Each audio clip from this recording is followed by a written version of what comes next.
السلام علیکم بینندگان عزیز و ارجمند. نشر نوبتی برنامه اطلاعاتی پیغام منظور شماست. اساسگذاری صلح و وحدت ملی پیشوای ملت پرزیدنت جمهوری تاجیکستان محترم امامعلی رحمان با مقصد اشتراک در نشست نوبتی شورای امنیت دست جمعی سازمان عهدنامه امنیت دست جمعی به جمهوری قرقیزستان سفر نمودند. 26 نوامبر پرزیدنت جمهوری تاجیکستان پیشوای ملت محترم امامعلی رحمان با مقصد اشتراک در جلسه نوبتی شورای امنیت دستجمعی سازمان عهدنامه امنیت دستجمعی وارد شهر بیشکک جمهوری قرقیزستان شدند. در فرودگاه بین المللی شهر بیشکک سرور دولت تاجیکستان محترم امامعلی رحمان را سروزیر جمهوری قرقیزستان عادلبک کاسیمالیف و دیگر نمایندگان والامقام این کشور استقبال گرفتند. همچنین به خاطر پذیرایی صمیمی مهمان عالی مقام پرزیدنت جمهوری تاجیکستان محترم امامعلی رحمان از جانب اهل هنر کشور دوست برنامه دلنشین فرهنگی پیشکش کرده شد.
هفتم نوامبر در شهر بیشکک جمهوری قرقیزستان پرزیدنت جمهوری تاجیکستان پیشوای ملت محترم امامعلی رحمان در نشست نوبتی شورای امنیت دستجمعی سازمان عهدنامه امنیت دستجمعی اشتراک و سخنرانی نمودند. سرور دولت ما محترم امامعلی رحمان نخست بر راهبر کشور میزبان برای مهیاسازی شرایط خوب همایش عرض سپاس نموده حالت کنونی و دورنمای همکاری در دایره سازمان عهدنامه امنیت دستجمعی را مورد تحلیل و بررسی قرار دادند. ضمناً ذکر گردید که سازمان عهدنامه امنیت دستجمعی در نظام امنیت منطقوی نقش مهم بازیده کفیل امن و ثبات و تقویت امکانیت‌های مدافعوی کشورهای منطقه میباشد. تاجیکستان که در صف پیشی سمت جنوبی مدافع دستجمعی قرار دارد با تلاش‌ها برای تقویت ثبات و تأمین امنیت در منطقه مسئولیت سازمان در آسیای مرکزی توجه دائمی دارد. تأکید نمودند پرزیدنت جمهوری تاجیکستان محترم امامعلی رحمان. سرور دولت تاجیکستان اوضاع بین المللی را مرکب و دشوار پیشگویی شونده ارزیابی نموده از تدبیرهای مشترک روزنامه نشست شورای امنیت دستجمعی از جمله سندهای برای قبول پیشنهاد شده پشتیبانی نمودند. از جمله تأکید گردید که تاجیکستان قبول نقشه رشد همکاری حربی دولت‌های اعضای سازمان عهدنامه امنیت دستجمعی را برای سالهای 2026-2030 دستگیری می نماید. قبول قرار درباره تصدیق استراتژی ضد مخدراتی دولت‌های اعضای سازمان عهدنامه امنیت دستجمعی برای سالهای 2026-2030 نیز از جانب سرور دولت ما دستگیری یافت. ضمناً دریافت راه‌های همکاری میان سازمان عهدنامه امنیت دستجمعی و مرکز ضد مخدراتی سازمان همکاری شانگهای که در شهر دوشنبه تأسیس می‌یابد به مقصد موافق دانسته شد.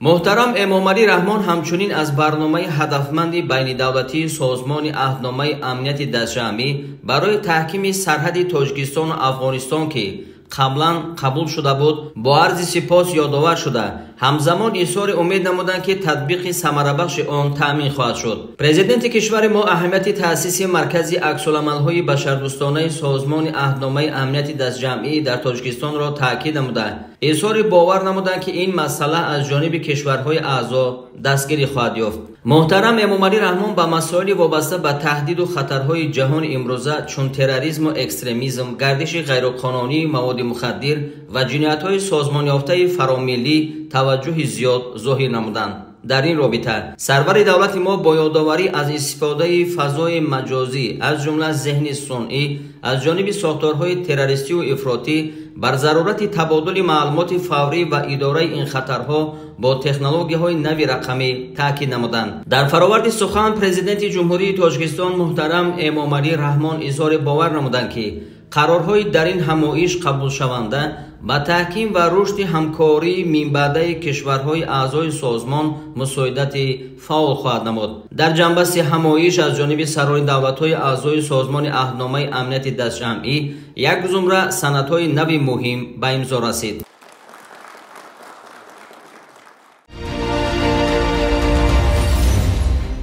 در شهر باسونیه پنجکند 80 سالگی روزنامه‌نگار خادم دولتی و جمعیتی مرادالله شیرعلیزاده با اشتراک وسیع اهل ادب تجلیل گردید. با اقدام مقامات اجرایی محلی حاکمیت دولتی شهر پنجکند بزرگداشت 80مین سالگرد مولود مورخ، ژورنالیست، وکیل پارلمان، نخستین سرمحرر روزنامه صدای مردم و اولین قربانی جنگ شهروندی مرادالله شیرعلیزاده روزهای 26 و 27 نوامبر سال 2025 در زادگاه شادروان دهه کلالی جماعت دهاتی رودکی و در شهر پنجکند با چاره‌بینی‌های خاطرمان برگزار گردید. هیئت مهمانان از شهرهای دوشنبه، خوجند، سمرقند و گوشه و کنار تاجیکستان عزیز نخست با مؤسسه دولتی مجمع تاریخی و فرهنگی پنجرود شناخت گردیدند. آنها پس از زیارت مقبره استاد ابا عبدالله رودکی به ارواح او دعا و فاتحه ارسال نموده با کتابخانه و دیگر انشاءات مجمع تاریخی و فرهنگی پنجرود آشنا گردیده به بزرگداشت امیر شاعران بار دیگر احترام گذاشتند. هیئت مهمانان ارجمند اشتراکچیان محفل 80 سالگی مولود روانشاد مرادالله شیرعلیزاده را رئیس شهر پنجکند عبدالخالق خالقزاده، راهبران تشکیلات و کارخانه‌ها، هیئت راهبری مؤسسه تحصیلات میانه عمومی رقم 7 دهه کلالی جماعت دهاتی رودکی، خوانندگان و اهل فرهنگ دیار باستانی پنجکند زیر صدای کرنه و دف استقبال گرفتند. خوانندگان این مؤسسه تعلیمی برای مهمانان پارچه های شعری قرائت کردند. آنها نخست به پایه نیمپیکره شادروان مرادالله شیرعلیزاده گلچنبرهای تر و تازه گذاشته خاطره او را گرامی داشتند. با مناسبت 80مین سالگرد مولود وکیل پارلمان، ژورنالیست و نخستین سرمحرر روزنامه صدای مردم در صحن مؤسسه تحصیلات میانه عمومی رقم 7 به نام مرادالله شیرعلیزاده یک محفل یادبود برگزار گردید که آن را رئیس شهر عبدالخالق خالقزاده حسن آغاز بخشید. پیرامون نقش و مقام روانشاد مرادالله شیرعلیزاده اندیشه و ملاحظات خویش را ارزیابی کرد و همه مهمانان اشتراکچیان این محفل گرامی داشت را خیر مقدم گفت. سپس در این محفل доценти академияи идоракунӣ назди президенти ҷумҳурии тоҷикистон абдуҳалим ғаффорзода, собиқадори соҳаи маориф мирмаҳмад мирбобоев, яке аз дӯстони равоншод холиқул ҷураев, калонсолтарин сокини деҳаи кулолӣ иноятулло азизмуродов, сокини деҳаи кулолӣ бутаев бомурод ба сухан баромада дар бораи нақшу мақоми шодравон андешаҳои хешро арзёбӣ карданд.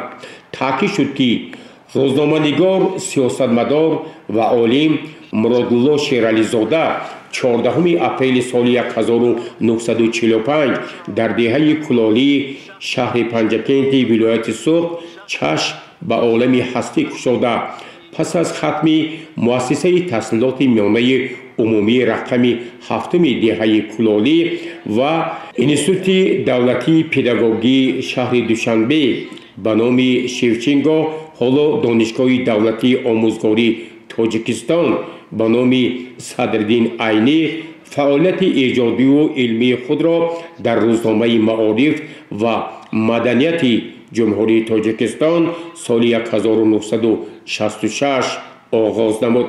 Сипас равоншод дар Институти таърихи партияи назди Кумитаи марказии Ҳизби Коммунисти Тоҷикистон, филиали Институти марказизм ва ленинизм ба сифати ходими илмӣ фаъолият кард. солҳои 1970, 1974 ва солҳои 1978 ва 1982 Муродулло Шерализода дар шаҳрҳои Мазори Шариф ва Кобули Ҷумҳурии Афғонистон ба сифати тарҷумон фаъолият намуда, баъдтар ҳамчун мудири сектори тарҷума дар ҳамон институт фаъолияти иҷодии хишро идома бахшид. соли 1984 шодравон Муродулло Шерализода ба дарёфти унвони номзади илми таърих шарафёб гардида, аз соли 1987 то соли 1990 дар Кумитаи марказии Ҳизби Коммунисти Тоҷикистон ҳамчун инструктори шӯъбаи муносибатҳои хориҷӣ ва сипас ёрдамчии котиби якуми Кумитаи марказии Ҳизби Коммунисти Тоҷикистон фаъолияти пурсамарро анҷом дод. ӯ ба Шӯрои Олии Ҷумҳурии Тоҷикистон давлати 12 ҳамчун вакил интихоб гардид. 5 октябри соли 1990 бо қарори Шӯрои Олии Ҷумҳурии Тоҷикистон шодравон Муродулло Шерализода сармуҳаррири рӯзномаи Садои мардум, нашрияи расмии Маҷлиси Олии Ҷумҳурии Тоҷикистон таъин гардид. Муродулло Шерализода 5 майи соли 1992 дар асари ҳодисаи фоҷиавӣ ба шаҳодат расид. ӯ аз дасти равшанфикрон ва одамони наҷибе буд, ки бо хизмату сухани рост номи худро дар таърихи журналистика ва сиёсати Тоҷикистон ҷовидон боқӣ гузошт. мавриди зикр аст, ки бо дастгирӣ ва саҳмгузории мақомоти иҷроияи маҳаллии ҳокимияти давлатии шаҳри Панҷакен, шахсан иқдомҳои раиси шаҳр Абдухолиқ Холиқзода, соҳибкорони саховатпеша ва мардуми деҳаи Кулолӣ, ҷамоати деҳотӣ, рӯдакӣ, хонамӯзӣ, мақбара ва дигар иншооти ин диёр, аз ҷумла муассисаи таҳсилоти миёнаи умумии рақами 7-уми ба номи Муродулло Шерализод, нимпайкараи ӯ бо як тарҳи зебо таъмиру тармим гардида, аз тарафи шахсони саховатпешаи ин диёр, сардабири ҳафтаномаи Тоҷикистон, бунёдгузори медиахолдинги оила Шарифи Ҳамдампур дар муассисаи таҳсилоти миёнаи умумии рақами 7-ум китобхона ва аз тарафи олими шинохтаи тоҷик Фарҳод Раҳимӣ синфхонаи компютерӣ ва аз тарафи мақомоти иҷроияи маҳаллии ҳокимияти давлатии шаҳри Панҷакен 7 синфхона تعمیر مجهز گردانیده شده. بنای این مؤسسه تعلیمی صحن حولی پرره تعمیر و آبادان گردید و تالارهای ورزشی بالا پوشیده و میدانچه ورزشی مورد استفاده قرار داده شد. اشتراکچیان این محفل یادبود همزمان خانموزی شادروان مرادالله شیرعلیزاده را زیارت نموده به مقبره او آمدند. به پایه مقبره‌اش گلهای تر و تازه گذاشتند و او را باید احترامی خاصه یادآوری کردند. اشتراکچیان این چاره‌بینی با همراهی رئیس شهر به دهه نیکنات جماعت دهاتی به نام استاد ابا عبدالله رودکی تشریف آورده آثارخانه یکی از شاعران و درام‌نویسان مشهور تاجیک فیض‌الله انصاری را زیارت نموده با یک قطار انشاءات نوبنیاد دهه نیکنات شناخت گردیدند. همزمان اشتراکچیان مراسم گرامی داشت شادروان مرادالله شیرعلیزاده از دهه مزار شریف نیز دیدن نموده نخست مقبره خواجه محمد بشارا و خانموزی استاد لایق شیرعلی را زیارت کردند.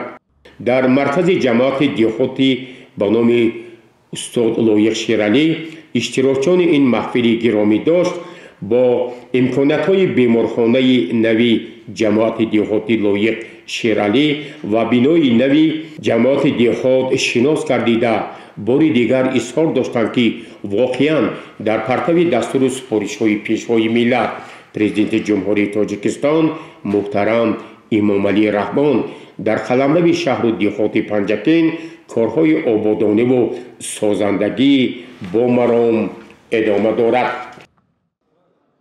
سنه 27 نوامبر سال 2025 در دایره نقشه چاره‌بینی‌های گرامی داشت شادروان مرادالله شیرعلیزاده در شهر پنجکین کنفرانس علمی و عملی تحت عنوان مرادالله شیرعلیزاده خادم نمایان دولتی و جمعیتی برگزار گردید.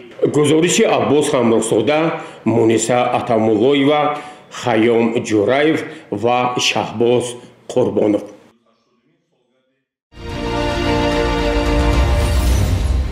ادامه برنامه راههای بین دهه‌های جماعتی دهاتی رودکی منفرش می‌گردند. متوجه باشید به ادامه این موضوع. ساکنان شهر پنجکند با شکرگزاری از فضای صلح و آرامی و وحدت و همدلی جشن‌ها را با روحیه بلند وطن دوستی استقبال می‌گیرند. آنها با اجرای دستور و هدایت‌های پیشوای ملت محترم امامعلی رحمان آمادگی دارند که 35 سالگی استقلال دولتی جمهوری تاجیکستان را با دستاوردهای شایسته و سزاوار تجلیل نمایند.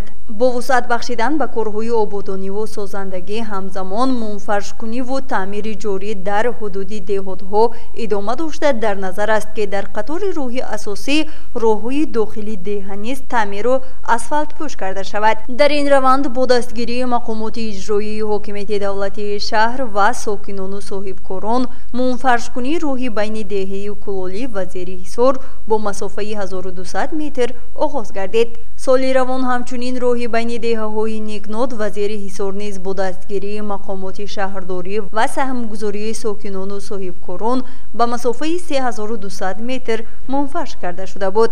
رئیس شهر پنجکند عبدالخالق خالقزاده ضمن بازدید از رفت کارهای منفرش کنی با ساکنان ملاقات نموده تاکید نمود که همگونه پیشرفت و سازندگی محصول وحدت و یکپارچگی و سیاست خیرتمندانه پیشوای ملت محترم امامعلی رحمان است و از شهروندان دعوت به عمل آورد که فرزندان خود را در روحیه وطن دوستی تربیت نموده برای آبادانی وطن سهم گذار باشند. کارهای آبادانی و منفرش کنی بین دهات در جماعت دهاتی رودکی باشد با وسعت ادامه دارد.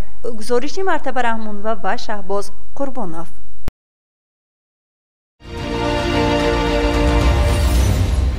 ادامه برنامه اطلاعاتی پیغام رسیدن به استقلال انرژتیکی و در این زمینه تأمین رشد استوار اقتصادی ملی یکی از هدفهای مهم و استراتژی حکومت جمهوری تاجیکستان است که زینه به زینه با فعالسازی اقتدارهای خرد و بزرگ گیدروانرژتیکی و شبکه‌های تقسیمات برق تطبیق می‌گردد. متوجه باشید به ادامه این موضوع.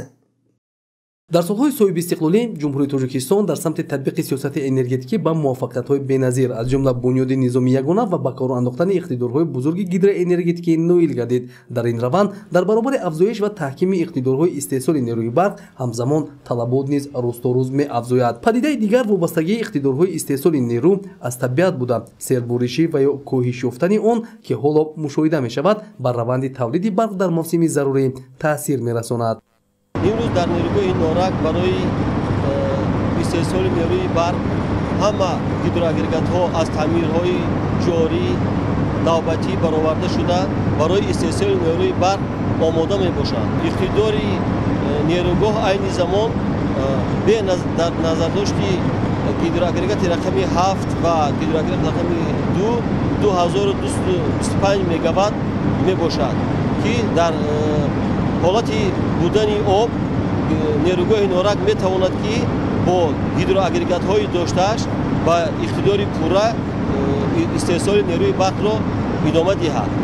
در شرایط کنونی برای تامین اهالی با نیروی برق اقتدار تکنیکی مهیا شده است، اما ذخیره ضروری از حساب کاهش بارشات طلبات استفاده مقصدناک و صرفه نیرو و ذخیره های طبیعی را تقاضا میکند. این است که حالا کارمندان مسئول ساحه با سبب کم بودن واردات آب کوشش و تلاش دارند که تا موسم بهار اقتدار استحصال برق را از آب ذخیره موجوده آب انبار نیروگاه نورک استفاده برند. آب انبار نیروگاه نورک آب انباری موسمی بوده. در فصل تابستان آب زیاد می شود هنگام گرم شدن و در وقت موسم خنکی باشد از سبب خنک شدن در بالاب ها واردات آب کم می شود. این زمان چیزی که به همگان معلوم است از سبب نبودن بارشات و خنک شدن در موضع های بالا آبی واردات آب به نیروگاه به آب انبار نیروگاه کم شده است. این زمان موافق حساب های نیروگاه صبح همین روز و آب انبار نیروگاه به مقدار 189 متر مکعب آب وارد شده است که این برای استحصال زیادی نیروی برق کم می باشد. حالا با در نظر داشت شرایط موجوده مناسبت درست و صرفه‌کارانه با نیروی برق پیشگیری تلفات آن و به این وسیله سهم گذاشتن در تحکیم هدف مهم و استراتژی مملکت در عموم مساعدت به استقلالیت انرژتیکی رسالت شهروندی هر یک فرد به شمار می‌رود، زیرا صفت تامینات با برق در بسیار موارد از مسئولیت و معرفت استفاده برای آن نیز وابستگی دارد.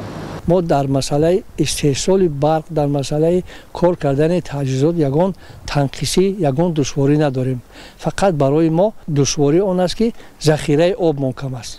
در ساحه انرژتیکی کشور تامین پوره طلبات مملکت با نیروی برق و گرمی در فصل‌های تیرمو و زمستان توسط برقرار نمودن اقتدارهای موجوده استفاده منبع‌های آلترناتیوی استحصال قوه برق و به کار انداختن اقتدارهای نو اینچنین تطبیق سیاست ثمراناک صرفه نیروی برق و پس کردن تلفات آن ضرور است که از استفاده برندگان نیز مسئولیت جدی را تقاضا می‌کند. گرچنده که از جانب حکومت جمهوری تاجیکستان بهر استحصال و تامینات نیروی برق چاره‌های ضروری اندیشیده می شود، استحصال اساسی نیروی برق در تاجیکستان از طبیعت وابستگی کلان دارد. وابسته به درک وضع امروزه که نسبت به همین دوره سال گذشته ذخیره آب 3.5 متر کمتر به نظر می رسد، مردم تاجیکستان را ضرور است که برق را صرفه‌کارانه و عاقلانه استفاده نمایند. تحکرسی اساسی اقتدار اقتصادی هر دولت از رشد ساحه انرژتیک وابسته میباشد، زیرا پیشرفت اقتصادیات و اجتماعیات عموما جامعه به انکشاف ساحه انرژتیک غیر امکان است. محض با تلاش ها اقتدارهای تولید برق تحکیم یافته سیستم انرژتیکی زینه به زینه تجدید میگردد. در برابر این شماره استفاده برندگان نیروی برق نیز زیاد شده سربری را با وجود می آورد. در این زمینه شهروندان مملکت باید صرف نظر از حالتهای موقتی با وجود آمده با تحمل پذیری در استفاده عاقلانه برق و رفع مشکلات احتمالی مسئولیت شناس باشند. мулоқоти гурӯҳи корӣ дар ҷамъиятҳои деҳот бо мақсади пешгирии шомилшавии ҷавонон ба ҳизбу ҳаракатҳои ифротӣ самаранок истифода намудани нерӯи барқ ва дигар масъалаҳои дохирӯз идома дорад. мутаваҷҷеҳ бошед ба гузориши хабарнигорони мо. гурӯҳи таблиғотии прокуратурии шаҳри Панҷакент таҳти роҳбарии прокурори шаҳр мушовири адлияи дараҷаи 1 Искандар Раҳматзода бо ҳамроҳии роҳбарияти донишкадаи омӯзгории Тоҷикистон дар шаҳри Панҷакент ва кормандони масъули дастгоҳи раиси шаҳри Панҷакент силсилаи мулоқоту суҳбатҳоро дар муассисаву корхонаҳо бо маром идома мебахшанд. дар донишкадаи омӯзгории Тоҷикистон дар шаҳри Панҷакент гурӯҳи таблиғотӣ бо ҳайати устодон, омӯзгорон ва донишҷӯён мулоқоти навбатиро анҷом доданд. прокурори шаҳри Панҷакент Искандар Раҳматзода ба ҳозирин иттилоъ дод, ки имрӯз мо бояд алайҳи ҳама гуна амалҳое ки барои кишвари азизи мо ба амнияти мамлакати азизи мо таҳдид мекунад, аз ҷумла терроризм, ифротгароӣ, бегонапарастӣ, дода шудан ба афкори душманони хориҷӣ ва онҳое ки имрӯз тавассути шабакаҳои иҷтимоӣ баъзе хабарҳои бардурӯғро паҳн мекунанд, корҳои фаҳмондадиҳӣ ва ҳамзамон тарғиботу ташвиқотро дар ҷомеа, махсусан дар байни ҷавонон густариш бахшем. ректори донишкадаи омӯзгории Тоҷикистон дар шаҳри Панҷакент Муаззамхон Ансорӣ барои баргузории чунин як мулоқоти судманд ба прокурори шаҳри Панҷакент Искандар Раҳматзода арзи сипос кард ва ҳамзамон таъкид намуд, ки имрӯз роҳбарияти донишкадаи омӯзгории Тоҷикистон дар шаҳри Панҷакент ба ҳамаи устодон ва омӯзгорон дастур додааст, ки мунтазам бо донишҷӯён пиромони мавзӯъҳои мубрами рӯз, махсусан пешгирии шомилшавии ҷавонон ба ҳизбу ҳаракатҳои ифротгароӣ, канора рафтан аз амалҳое ки ба ҷомеаи мо хос нест, ҳамзамон аз афкори бегонапарастӣ дур намудани ҷавонон ва барои баландбардоштани ифтихори миллии онҳо шукргузорӣ аз ватани соҳибистиқлоламон Тоҷикистони азиз пайваста тадбирҳо меандешанд. мудири шӯъбаи рушди иҷтимоӣ ва робита бо ҷомеаи дастгоҳи раиси шаҳри Панҷакент Шириншоҳ Нуруллоев ҳозиринро бо барномаи корҳои тарғиботиву ташвиқотие ки аз тарафи мақомоти иҷроии маҳаллии ҳокимияти давлатии шаҳри Панҷакент дар самти баландбардоштани маърифати ҳуқуқии шаҳрвандон, махсусан пешгирии ҷавонон аз шомилшавӣ ба ҳизбу ҳаракатҳои ифротгаро ва террористӣ, аз афкори бегонае ки ба зарари ҷомеаи мо мебошад канора шудан ва ҳамзамон дар ҳама гуна чорабиниҳо ифтихор намудан аз ватани азиз ва татбиқи дастуру супоришҳои асосгузори сулҳу ваҳдати миллӣ пешвои миллат президенти ҷумҳурии Тоҷикистон андешаҳои хешро баён кард. гузориши Аббос Ҳамроҳзода ва Талабшоҳ Тошев.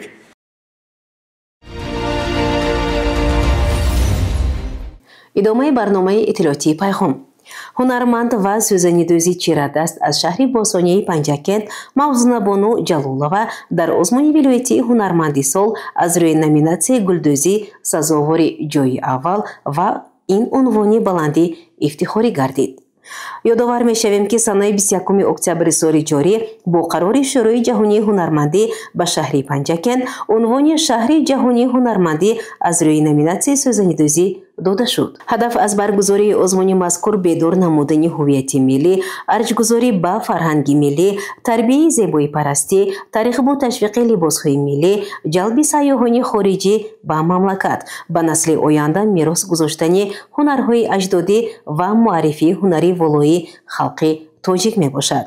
ёдрас менамоем ки барномаи рушди ҳунармандии ҷумҳурии тоҷикистон барои солҳои 2021-2025 бо мақсади эҳё ва инкишофи ҳунарҳои миллию муосир, таҳкими мероси фарҳанги миллӣ, анъанаҳои тарихии ҳунаромӯзии халқ, ҷалб ва ҳавасмандгардонии ҳамаҷонибаи аҳолӣ ҷиҳати истеҳсоли маҳсулоти ҳунарҳои мардумӣ, ҳамзамон дастгирии фаъолияти ҳунармандӣ ҳамчун воситаи васеъ намудани шуғли пурмаҳсул таҳия гардидааст. бо мақсади пешгирӣ аз ҳодисаҳои нохуши сӯхтор, роҳбарияти хадамоти давлатии оташнишонии шаҳри Панҷакен машқи тактикӣ гузаронид. бо мақсади пешгирӣ аз ҳодисаҳои сӯхтор дар заминаи нақшаи хадамоти давлатии оташнишонии шаҳри Панҷакен аз фармону дастурҳои вазорати корҳои дохилии ҷумҳурии Тоҷикистон сарчашма мегирад. дар хадамоти давлатии оташнишонии шаҳри Панҷакен машқи тактикии ногаҳонӣ баргузор гардид. ба қисми навбатори хадамоти давлатии оташнишонии шаҳри Панҷакен хабари фаврӣ ворид гардид ки дар бозори марказии шаҳри Панҷакен сӯхтор ба амал омадааст. дар муддати хеле кӯтоҳ аз тарафи роҳбарият ва мутахассисони хадамоти давлатии оташнишонии шаҳри Панҷакен тамоми воситаҳои зарурӣ аз ҷумла нақлиёти оташнишонӣ ва дигар воситаҳои техникӣ ки барои анҷом додани ин машқи тактикӣ пешбинӣ шудааст, вориди бозори марказии шаҳри Панҷакен гардиданд. ҳамзамон аз тарафи шӯъбаи вазорати корҳои дохилии ҷумҳурии Тоҷикистон, шабакаҳои барқ, беморхонаи марказии шаҳри Панҷакен, нақлиёти ёрии таъҷилӣ ва гурӯҳҳои фаврӣ таъсис дода шуда дигар корхонаи муассисаҳо низ ба ин машқи тактикии ногаҳонӣ шомил гардиданд. дар муддати хеле кӯтоҳ аз тарафи кормандони хадамоти давлатии оташнишонии шаҳри Панҷакен барои паҳн нашудани сӯхтор тадбирҳои мушаххас андешида шуд ва сӯхтор хомӯш карда шуд. кормандони шӯъбаи вазорати корҳои дохилии шаҳри Панҷакен чанд нафар ғоратгаронро ки мехостанд аз ҳодисаи сӯхтор сӯистифода намуда ба дуздию қаллобӣ даст зананд, дастгир карданд. ба онҳое ки аз сӯхтор каме ҷароҳат ва зарари ҷисмонӣ дида буданд, аз тарафи муассисаҳои табобатӣ тавассути нақлиёти ёрии таъҷилӣ кӯмаки аввалияи тиббӣ расонида шуд ва онҳо ба беморхона интиқол дода шуданд. мақсаду мароми ин машқи тактикии ногаҳониро сардори хадамоти давлатии оташнишонии шаҳри Панҷакен подполковник Бобоҷон Аминзода чунин арзёбӣ кард. дар асоси дастури супоришҳои сардори сарвазити хадамоти давлатии оташнишонии вазорати корҳои дохилии ҷумҳурии баҳри иҷроиши фармоиши вазири корҳои дохилии ҷумҳурии Тоҷикистон таҳти рақами 44М баҳри ҷобаҷо кардани қувва восито дар вақти рӯйдод додани ҳодисаи сӯхтор имрӯз дар бозори марказии шаҳри Панҷакен тарзи ҷобаҷогузории қувва воситаҳо бо ҷалби қувва воситаҳои амалкунандаи якҷояи шаҳри Панҷакен машқи тактикии оташӣ гузорид. дар машқи тактикии оташӣ кормандони шӯъбаи корҳои дохилии ҷумҳурии Тоҷикистон, кормандони муассисаи тиббӣ, шабакаҳои барқи Панҷакен, инчунин нақлиётҳои ёрирасони ҷамъияти маҳсулоти миҳнатӣ, рекламаи агентӣ ва коммуникатсионии шаҳри Панҷакен ҷалб карда шуда қувва воситаҳо тарзи дуруст ҷобаҷо кардан омӯзонда шуд. инчунин кормандони дастаи иқтисодии оташнишонии бозори марказӣ баҳри пешгирии ҳодисаи сӯхтор ва сарзании ҳодисаи сӯхтор чӣ гуна хабар додан ба хадамоти давлатии оташнишонӣ омӯзонда шуда бо роҳи амалӣ ба инҳо фаҳмон дод шуд ки дар оянда ҳангоми рӯйдод додани ҳодисаи сӯхтор сари вақт хадамоти оташиро даъват намуда амалҳои худро то омадани нақлиёти оташӣ ва қувва воситаҳо бояд пеши сӯхторро гиранд ки сӯхтор бояд паҳн нашавад. сари вақт ба хадамоти оташӣ хабар дода нуқтаи сӯзиши оташгирии бозорро фаҳмонанд. инчунин дар дохили бозор мумкин шаҳрвандон бошанд, дар куҷо ҷойгир шудани онҳоро бояд ба хадамоти оташнишонӣ фаҳмонанд ки сари вақт мо одамоне ки дар дохили бозоранд ба як ҷои бехавф кӯчонем. ҳамин тавр ин машқи тактикии ногаҳонӣ با یک نتیجه های خوب به انجام رسید. این بار دیگر از آن شهادت میداد که پس از به عمل آمدن سوختار در بازار گلستان شهر پنجکین، مسئله با کارمندان بازار مرکزی شهر پنجکین، تاجران و شخصان مسئول دستور داده شد که آنها پیش از همه قاعده های ضد سوختار را رعایت نمایند. واسطه های ضروری را برای خاموش کردن آتش سوختار آماده سازند و من بعد کارهای ترغیباتی و تشویقاتی انجام دادن مشق‌های تاکتیکی ناگهانی از طرف خدمات دولتی آتش نشانی شهر پنجکین در بازار مرکزی، فروشگاه‌ها، کارخانه مؤسسه‌های شهر و انشاءات گوناگون جماعت دیهاتی پنجکین ادامه داده می شود. گزارش عباس همراه‌زاده و اسماعیل جان خالف.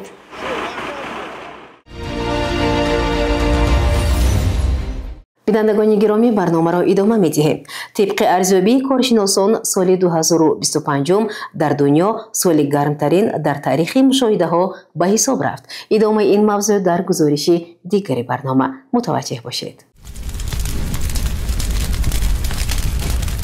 کارشناسان مسائل اقلیمی بلندشوی حرارت زمین را سالهای 2050 پیشگویی نموده بودند، ولی تمایل بالوروی حرارت در اکثر کشورهای جهان از آن درک می‌دهد که پیشگویی‌ها برای سالهای آینده پیش از مهلت علاقه شروع از سال 2025 به عمل آمده ایستاده است. بنابر اطلاع کارشناسان بین‌المللی، ماه ایول سال روان از ماه‌های گرمترین 10 ساله اخیر به شمار می‌رود. در برابر این سال تا سال بارشات در جهان از جمله در تاجیکستان کم شده است. چنین حالت در سمت تولید نیروی برق تاثیر خود را می‌گذارد. بنابر اطلاع مسئولین агентии آب و هواشناسی، ماه نوامبر امسال نسبت به ماه نوامبر سال گذشته بارشات کم گردیده است. تحلیل‌های ماه نوامبر نشان می‌دهند که در حقیقت ماه نوامبر سال 2025 یکی از ماه‌های خشک‌ترین در بعد تحلیل ماه‌های نوامبر سال‌های قبلی به حساب می‌رود، چون که امسال طی 25 روز علاقه پس سر شد، لیکن تنها 3 و 4 نوامبر در بخش از منطقه‌های جمهوری بردن بارشات حتی با برف گذشتن آن در منطقه‌هایی که از 1000 متر از سطح برجاگی شدگی، یعنی که با برف گذشتن آن نیست، بقیه گرفته شدگی بود. ولی بعد روزهای 3 و 4 دیگر در قسم زیادی جمهوری هوا کم‌ابر بی بارش بود و تنها داخل شوی چنگ و غبار از منطقه های گوناگون، یعنی که از جنوب از شمال غرب به حدود جمهوری ما داخل گردید و روزهای نزدیک نیز باز چنین وضع هوا تا آخر ماه دوام خواهد داد و قریب بارشات با همین در ماه نوامبر نخواهد برید. طبق اطلاع агентии آب و هواشناسی، کمیته حفظ محیط زیست نزد حکومت جمهوری تاجیکستان طی چند روز آینده در جمهوری به عمل آمدن خاکباریش در نظر است. طبق پیشگویی تا آخر ماه نوامبر در جمهوری بارشات پیشگویی کرده نمیشد و احتمالات بردن بارشات در دهه یکم ماه دکامبر پیشگویی کرده میشد و عمیق‌تر اگر از روی مدل‌های جهانی اگر ما نگاه کنیم، بعد 7 دکامبر در جمهوری نوسور گردن هوا احتمالات بردن آن در قسمت‌های کوهی و احتمال است که 8، 9 و بعداً اگر جریان اتمسفری تغییر نیابند، چنین احتمالات و بردن آنها از احتمال دونست. در ویدیو اساساً وزیر باران پیشگویی کرده می شود. قسمت های کوهی گزارش باران ببر یا خودی برف پیشگویی کرده می شود، چون که در قسمت های کوهی علاقه حرارت هوا از 1 تا 6 درجه خنک تا به مرکز، در ولایت سو علاقه از 3 تا 8 درجه خنک، در غرب بدخشان باشد تا 10 درجه خنک، بلندکوه ولایت بدخشان باشد تا 25 درجه هوا سرد است. بنابراین در این منطقه ها در نتیجه حرکت کردن سیکلون تنها برف خواهد بارید. مسئله گرمشوی به سابقه حرارت هوا که یکی از عامل‌های اساسی تغییریابی اقلیم محسوب می‌یابد، امروزها نه تنها متخصصان بلکه تمام مردم عالم را به تشویش آورده است. گرمشوی به سابقه هوا، افزودن ترکیب اوزون اتمسفر، به عمل آمدن آفت‌های گوناگون طبیعی و در نتیجه وارد گردیدن خسارات زیاد به ساحه‌های اقتصادی و اجتماعی دولت‌ها، این همه نشاندهنده‌های آن عنوان می‌شود. موافق پیشگویی‌ها، تغییریابی اقلیم در دوام عصر 21 سبب کمشوی جدی سرچشمه‌های برقرار شونده آب‌های روی زمینی و زیرزمینی در اکثر منطقه‌های خشک سوبتروپیکی می‌گردد. این به شدتگیری رقابت در استفاده ذخیره‌های آبی در ساحه‌ها از جمله در سمت تامین نیروی برق به تأثیر نخواهد ماند. дар бисёр минтақаҳо тағйирёбии реҷаи боришот ё обшавӣ бо суръати пиряхоб ба дигаргуншавии системаҳои гидрологӣ оварда ба миқдор ва сифати захираҳои обӣ таъсир мерасонад. дар чунин ҳолат ба назари мутахассисон кам шудани боришот поёнравии резиши об дар обанборҳои ҷумҳурӣ оварда расонидааст. истифодаи мақсадноки нерӯи барқ хусусан дар фасли зимистон аз маърифати баланди шаҳрвандӣ ва масъулиятшиносии ҳар фард вобастагӣ дорад. бинандагони азизу арҷманда, дар ҳаминҷо барномаи иттилоотии пайғом ба поён мерасад. барои ҳар яке шумо саломатиро хоҳонем. хайр, шоду пирӯз бошед.